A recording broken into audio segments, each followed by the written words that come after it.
implants are applicable in a number of situations. If your teeth are loose to gum disease, and gum disease is at a stage where it can't be treated, implants could be a solution for you. But also if you've had a root canal treatment that's failed and cannot be treated or retreated, then that's also another situation where you might decide to have that one tooth replaced with a dental implant.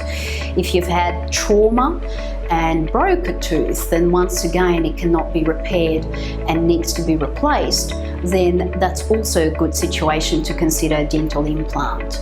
To sum it up, if you are about or have lost a tooth or a number of teeth, dental implants are the most popular and common option to replace a missing tooth these days.